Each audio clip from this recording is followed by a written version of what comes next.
So a new discovery in Antarctica. Researchers find new life under an ice shelf, and the discovery was an accident. दोस्तों, जुस्तजू TV की videos में खुशामदी। Antarctica, बर्फ और कोहर में लिपटे हुए इस बर्रे आज़म में आखिर साइंसदान इतनी ही दिलचस्पी क्यों लेते हैं जितनी कि खलाई तहकीकात में? इसकी क्या वजह है कि पिघलता हुआ ये खित्ता अपने अंदर छुपे हुए राज खुद भी मुसलसल आश्कार करता जा रहा है? बर्फ की मोटी तह के नीचे अजीबो गरीब मखलूकात छुपी हैं, या गुज़िश्ता इंसानी तहजीबों के खंडरात, या फिर इंतहाई खतरनाक और जानलेवा वायरस? आइए इस वीडियो में जानने की कोशिश करते हैं। नाजरीन, 2019 के आखिर में नॉर्वे और जापान के कुछ माहिरीन ने ग्रीनलैंड में बर्फ के नीचे एक दरिया के आसार भी दरियाफ्त किए हैं। अंदाजों के मुताबिक दरिया की लंबाई तकरीबन 1000 मील थी। इस दरिया को खास रेडार के जरिए दरियाफ्त किया गया था। साइंसदानों ने डेटे के मुताबिक इस जगह का फर्जी कंप्यूटराइज्ड मॉडल भी तैयार किया है और इन पुरस्रार पानियों का नाम डार्क रिवर यानी कि तारीक दरिया रखा है। इस जगह का अगर वाकई कोई वजूद कुछ रहा होगा तो यकीनन सूरज की रोशनी उधर तक नहीं पहुंची होगी, और अगर ये जगह मौजूद थी तो काफी इम्कान है कि यहां जिंदगी भी रही होगी। शायद आने वाले सालों में साइंस उन जानदारों तक पहुंच जाए। दोस्तों, अंटार्कटिका की लेक वोस्टॉक दुनिया की सबसे ज्यादा रिसर्च की जाने वाली जेरे बर्फ जगह है। यहाँ का रकबा 15,700 स्क्वायर किलोमीटर है और गहराई 4,000 फीट है। इन जगहों पर सूरज की रोशनी नहीं पहुंचती है और दबाव कम से कम 400 बार होता है, जबकि ऑक्सीजन की मिकदार अच्छी खासी होती है। तो क्या यहाँ पर जिंदगी मुमकिन है? इस सवाल का जवाब देने के लिए साइंसदानों ने कम से कम 2 किलोमीटर गहरे सुराख बर्फ के अंदर किए। कई दफा तो ड्रिल मशीन ही टूट गई और प्रोजेक्ट को कई सालों के लिए रोकना पड़ गया, और आखिर 24 साल की मेहनत के बाद यहां पर एक बैक्टीरिया पाया गया, यानी कि यहां पर जिंदगी मौजूद है। इस बैक्टीरिया का नाम हाइड्रोजेनोफिलस थर्मोलैटुलस DNA रखा गया है।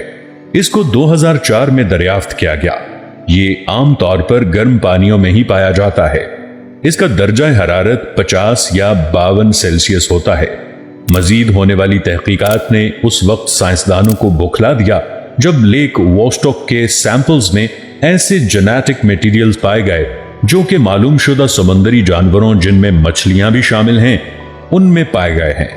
यानी इस बात का पूरा इम्कान है कि लेक वोस्टॉक में किसी वक्त ऐसा जबरदस्त हयातियाती निजाम मौजूद रहा होगा, लेकिन अभी यकीन से कुछ कहा नहीं जा सकता। उस वक्त के बाद से अभी तक लेक वोस्टॉक में 2 और जानदारों का सुराग लगाया जा चुका है।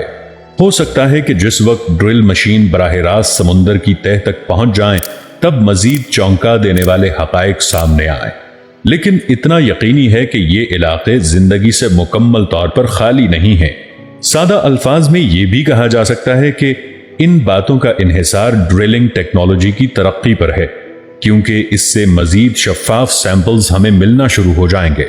अगर इन जगहों पर जिंदगी का सुराग मिल जाए तो इससे उन्हीं जानदारों की गैर जमीनी शक्ल यानी कि अंग्रेजी में एलियन लाइफ का भी सुराग मिल जाता है, क्योंकि जुपिटर और सैटर्न नामी सैयारों की कुछ सैटेलाइट पर ऐसे ही बर्फानी समुंदर मौजूद हैं। यह भी हो सकता है कि बहुत ही खतरनाक वायरस बर्फ में मुर्दा हालत में मौजूद हों। बर्फ पिघलने पर वो फिर से जिंदा हो जाएं और दुनिया में तबाही फैला दें। ऐसा एक वाकया 2016 में रूस में पेश आ चुका है। अजीबो गरीब बीमारियां जो पहले कभी देखने में नहीं आई थी, वो इंसानों तो क्या जानवरों को भी होना शुरू हो गई। इस बीमारी का आगाज एक जानवर की लाश से हुआ जो कि सालों से बर्फ में दफन थी। बर्फ पिघली तो वबा फैल गई। इस पर काबू तो बहुत जल्दी पा लिया गया, मगर साइंसदान मुस्तकबिल के अंदेशों में मुब्तला हो गए, क्योंकि हजारों साल के सोए हुए बैक्टीरिया को जगाने के कई कामयाब तजर्बात हो चुके हैं। कहीं ये माहौलियाती तब्दीलियां और पिघलते हुए दरिया भी इन्हीं तरीकों से मुर्दा वायरसों को कुदरती तौर पर जिंदा करके इंसानियत को एक नई आफत से दोचार कर दें। नाजरीन, आज की वीडियो में बस इतना ही।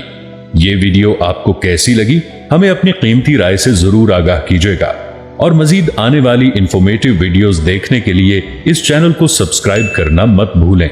मिलते हैं अगली वीडियो में एक नई जुस्तजू के साथ। तब तक के लिए अल्लाह निगहबान।